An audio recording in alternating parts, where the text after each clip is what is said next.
YouTube est en train de creuser sa propre tombe. Ah oui, non. C'est une vidéo courte, pas le time, pas de nous sommes en 2007, avez-vous déjà entendu parler de ceci, cela? Non, on commence dans le vif du sujet. Bon, ok. Nous sommes en septembre 2025.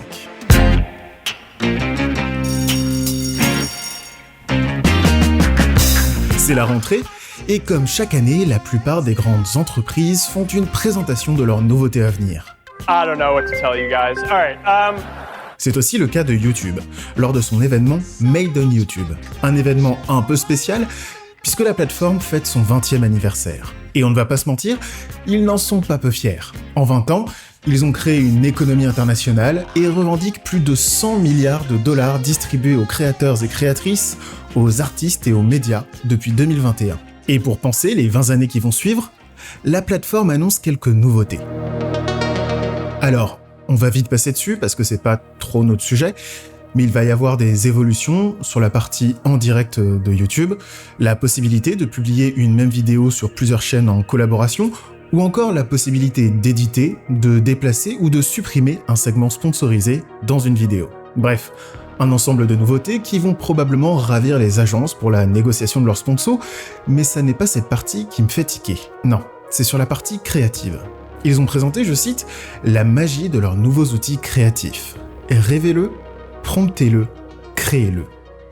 All right, everyone, time to get funky.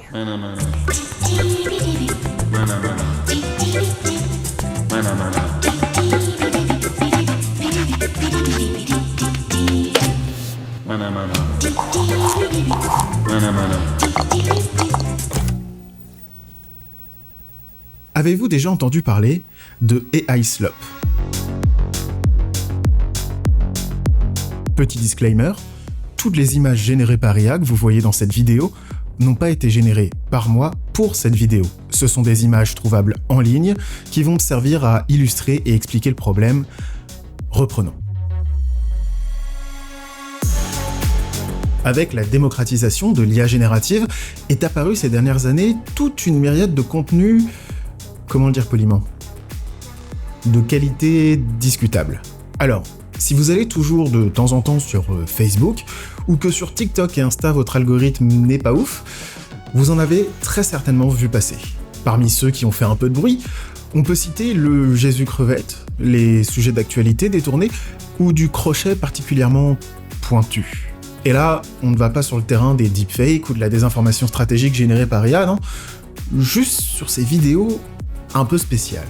Un ensemble de contenus de qualité médiocre, surréaliste et surtout souvent gênant, qui provoque une légère sensation de malaise. Un contenu qui n'a pas pour objectif de plaire, mais de capter l'attention et de faire réagir, peu importe que ce soit en bien ou en mal. C'est comme ça que fonctionnent les algorithmes de recommandation. Eh bien, c'est ça qu'on appelle le AI Slop. Il n'y a pas vraiment de traduction littérale en français, mais on pourrait dire la bouillie d'IA. Mais c'est de la merde! Alors, certains et certaines pourraient être critiques face à mon analyse en expliquant qu'il s'agit d'une forme d'art nouvelle, une sorte de dadaïsme 2.0. S'il peut s'avérer vrai que certains artistes s'y essayent, enfin j'imagine, la réalité c'est qu'il s'agit surtout d'une manne financière importante et facile à produire.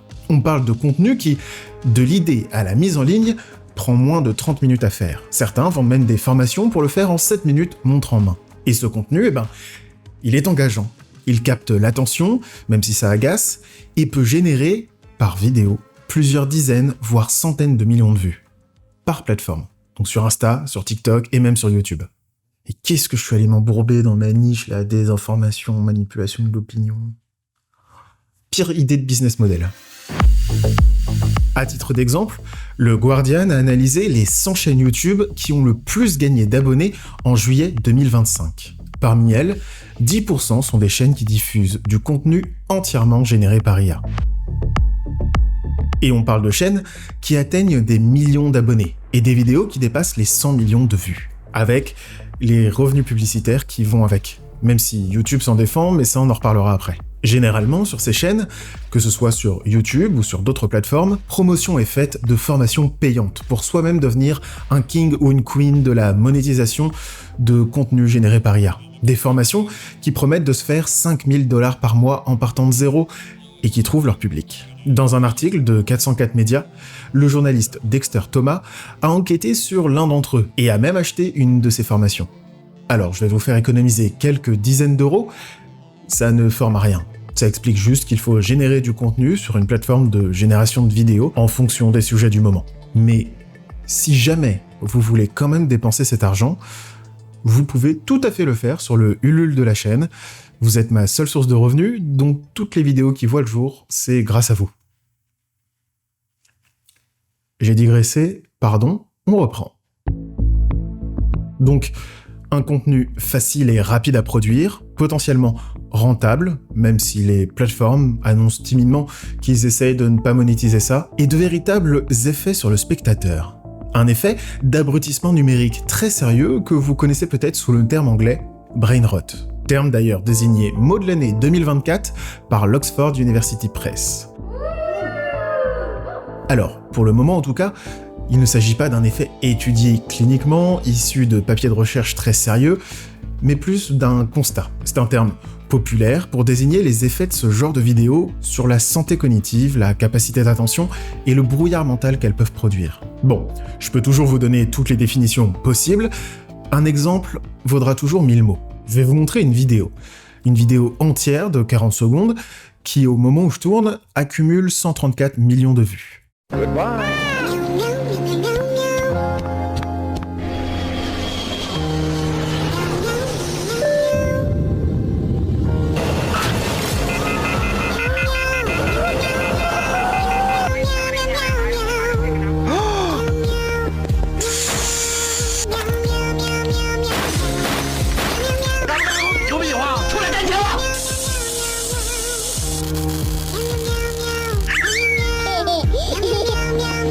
First like the video, then subscribe, then click on share, then click on Facebook. Le brain rot. There's just so much creativity that can be brought about when you give Gen AI to creators, and we're just really excited to see what creators will do with this. Et donc, en septembre 2025, YouTube annonce nativement au sein de sa plateforme des outils de génération de vidéos par IA. Et pardon, mais la vidéo officielle donnée en exemple dans l'annonce, c'est de l'AI Slop. YouTube envoie le message à tout le monde, allez-y, créez des vidéos courtes, malaisantes et virales d'un chat qui fait du tam-tam. Alors, s'ils font ça, c'est bien sûr qu'il y a un véritable intérêt économique. Ça va créer de l'audience et capter du temps d'attention. Mais ça ne va marcher qu'un temps. Ce qui, à mon sens, a permis à YouTube de perdurer ces 20 dernières années, c'est la diversité, la qualité et l'évolution de toute une partie du contenu produit sur la plateforme. S'ils ne se sont pas entièrement fait dévorer par les TikTok, Insta et compagnie, c'est parce que jusqu'ici, ça reste la plateforme où on trouve les contenus longs et travaillés. Enfin, plus ou moins travaillés. Admettons que le contenu court généré par IA sans valeur ajoutée fonctionne. YouTube va s'en retrouver littéralement inondé. On parle d'un contenu généré en quelques minutes à peine, face au contenu, disons, organique, les vidéos générées par être humain, qui, lui, peut prendre plusieurs jours, plusieurs semaines, voire plusieurs mois avant de voir le jour. Donc, le contenu généré par IA risque de prendre le lead, en quantité en tout cas, sur le contenu organique. Mais cette tendance, elle va pas durer.